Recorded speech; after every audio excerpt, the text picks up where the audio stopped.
Hello dear students,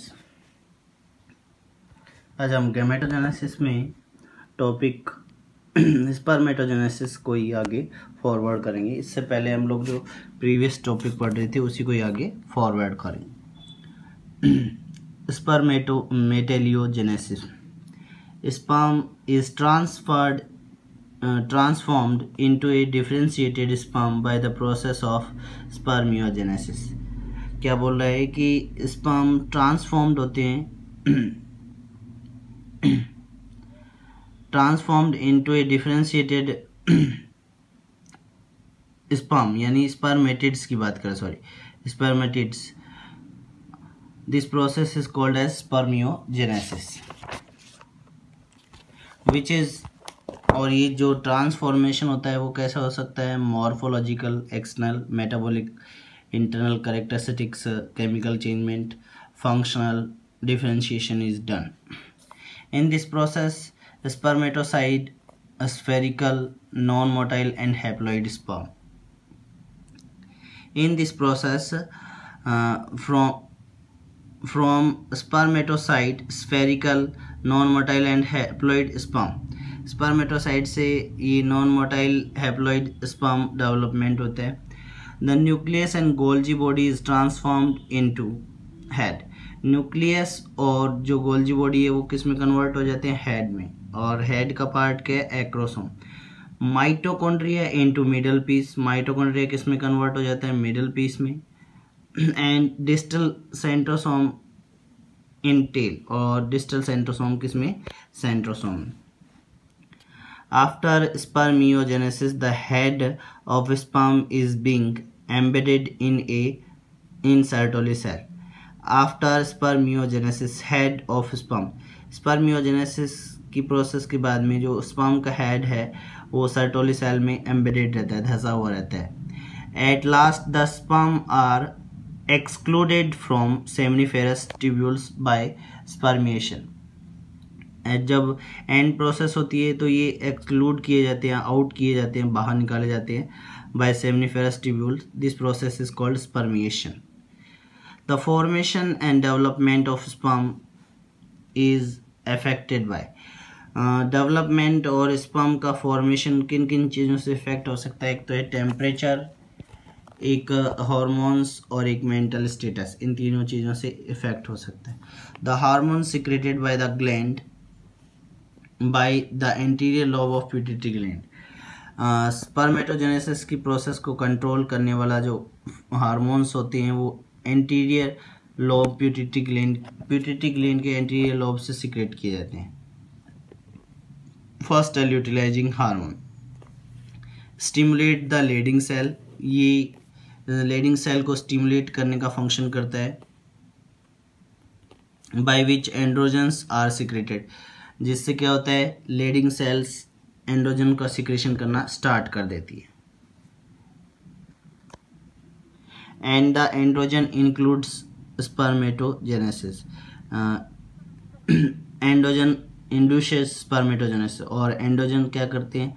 androgen क्या करते हैं? इंड्यूस करते हैं, यानी स्पर्मेटोजेनेसिस की प्रोसेस को स्टार्ट करने का वर्क स्टार्ट करते हैं।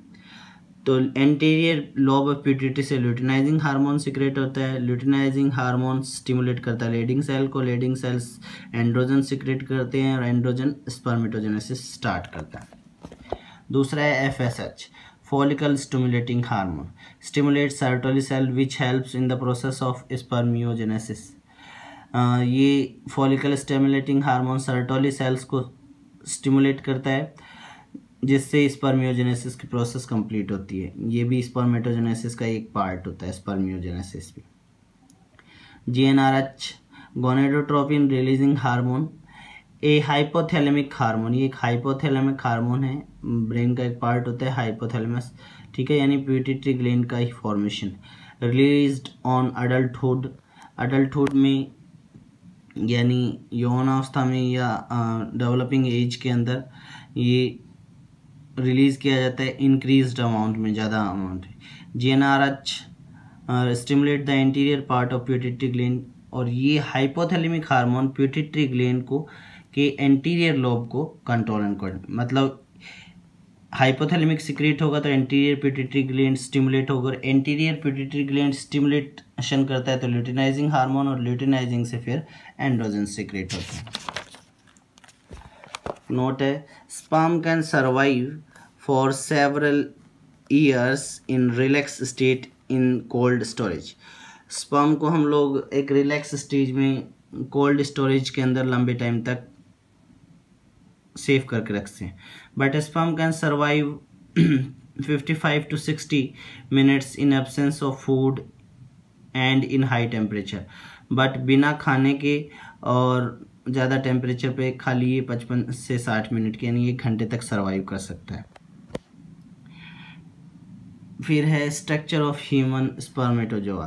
ह्यूमन स्पर्मेटोजोआ के structure, during sexual reproduction in animals male gamete और sperm is a specific cell. Sexual reproduction के अंदर एक स्पेसिफिक सेल बनती है, मेल गैमेट बोलते हैं जिसको, विच इज मेल गैमेट और स्पर्म स्पेसिफिक सेल है which provide set of haploid chromosome, जिनके अंदर हाफ क्रोमोसोम होते हैं haploid chromosome, make ovum active, जो ओवम सेल को एक्टिवेट करते हैं। ए typical mammalian sperm is divided into 3 part, और मैमल्स के स्पर्म को हम लोग 3 पार्ट्स में डिवाइड कर सकते हैं, हेड, मिडल पीस और टेल। सबसे पहले head, it includes nucleus and acrosome. Head के अंदर 2 पार्ट होते हैं, न्यूक्लियस और acrosome. For hereditary function it has haploid set of chromosome found with protein.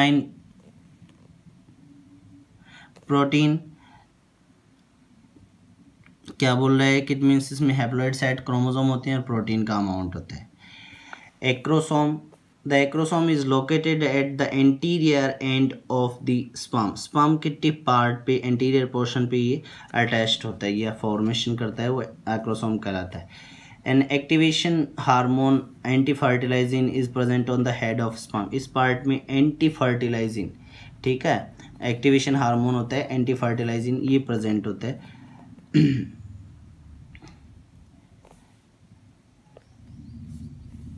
On the sperm, lysine enzyme is present in anti-fertilizing hormone का नाम ये है, sorry enzyme का नाम लाइसिन, और ये प्रेजेंट होता है एक्रोसोम में। इसका फंक्शन क्या होता है, ये हाइलोरिडिनेज और कैथेपेसिन्स टाइप का फॉर्मेशन होता है, जो वाल को डैमेज करने का या वाल को मेल्ट करने का फंक्शन करता है, एग वाल को। सेकेंड है मिडल पीस, ये इंपॉर्टेंट है, हाइलोरिनेज और कैथेपेसिन, ये एंटी फर्टिलाइजिन हार्मोन है, और एंटी फर्टिलाइजिन बेसिकली लाइसिन में ये हार्मोन होते हैं जो एग वाल को मेल्ट करने का function. It joins head with the help of neck, ये हेड से जुड़ा होता है, मिडिल पार्ट नेक के साथ में। And the neck there are 2 similar centrioles but they have different function. Neck में 2 सिमिलर सेंट्रियल होते हैं बट उनके फंक्शन अलग अलग होते हैं। सबसे पहले the proximal centriole helps in the formation of mitotic spindle after fertilization. Mitotic spindle करने में हेल्प करता है फर्टिलाइजेशन के बाद में।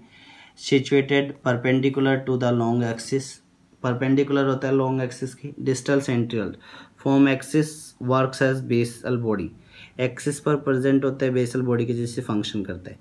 Axial filament, structure of axial filament similar to flagellum, flagellum के जैसे सिमिलर स्ट्रक्चर होती है। दैट इज 9+2 टाइप, और ये कैसी होती है 9+2 type. The filament is surrounded by mitochondria, axial filament चारों तरफ से माइटोकॉन्ड्रिया से घिरा रहता है। The mitochondria are active for oxidizing phosphorylation by respiratory enzyme, active होते हैं ऑक्सीडाइजिंग फॉस्फोराइलेशन रेस्पिरेटरी एंजाइम्स की। In mammals, the mitochondria join together and forms a tape-like structure. ये जो माइटोकॉन्ड्रिया एक्सियल फिलामेंट के चारों तरफ मैमल्स में एक साथ जुड़ जाती है और एक टेप लाइक स्ट्रक्चर बनाते हैं जिसको निबेन कण बोलते हैं। फिर रिंग सेंट्रियोल और एनुअल और Jensen's ring towards peripherally in middle piece, a thin layer और middle piece there found a fibrous circular structure.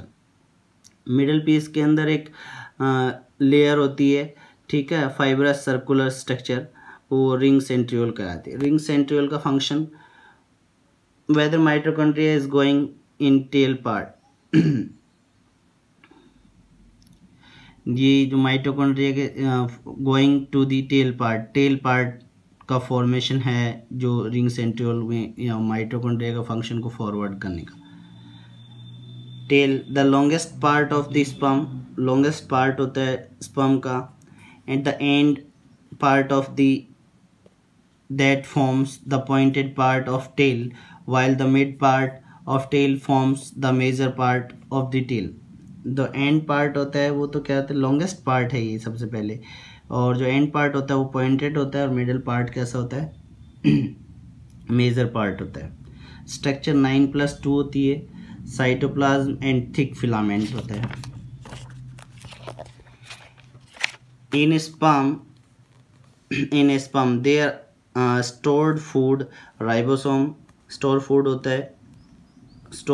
है राइबोसोम्स होता है, एंडोप्लाज्मिक रेटिकुलम होती है, न्यूक्लियस होता है, आरएनए एब्सेंट होती है। ये चीज़ें फूड स्टोर रहता है, राइबोसोम रहता है, एंडोप्लाज्मिक रेटिकुलम रहती है, न्यूक्लियस, आरएनए एब्सेंट होता है। Sperm are released by seminiferous tubules of male testis, male testis के सेमिनिफेरस ट्यूब्यूल्स से स्पर्म्स रिलीज किए जाते हैं, which are transported with the secretion of, ये ट्रांसपोर्ट किए जाते हैं, यानी यहाँ से वहाँ तक पहुँचाए, एक प्लेस से दूसरे प्लेस तक पहुँचाए जाते हैं, किसके सिक्रेशन से, इनके सिक्रेशन से। एपिडिडाइमस, वेस डिफेंसेस, सेमिनल वेसाइकल और प्रोस्टेट, इन सब का सिक्रेशन है वो सीमन बनाता है और वो उसके साथ सिक्रेट किए जाते हैं।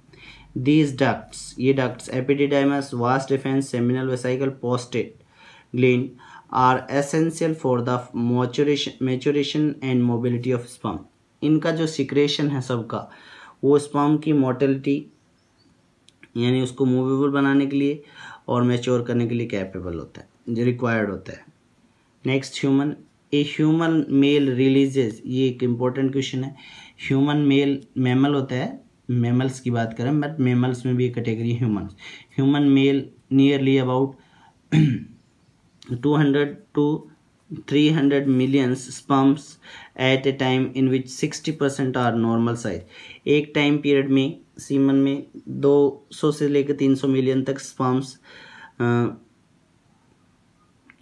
सिक्रेट किए जाते हैं या फिर होते हैं सीमन के अंदर, जिनमें से 60% क्या होते हैं, नॉर्मल होते हैं, मतलब हेल्दी होते हैं, कैपेबल होते हैं फर्टिलाइजेशन, एंड 40% आर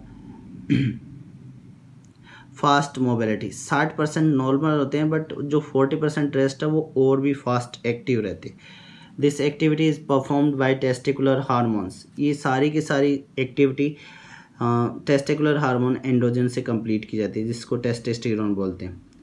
ये अपना स्पर्मेटोजेनेसिस की प्रोसेस है, जिसको हम लोगों ने 2 पार्ट्स में पढ़ा है। इसके बाद में हम लोग पढ़ेंगे structure of sperm diagrammatic representation में। थ्योरेटिकली पढ़ लिया है, डायग्राम नेक्स्ट लेक्चर में पढ़ेंगे। Thank you.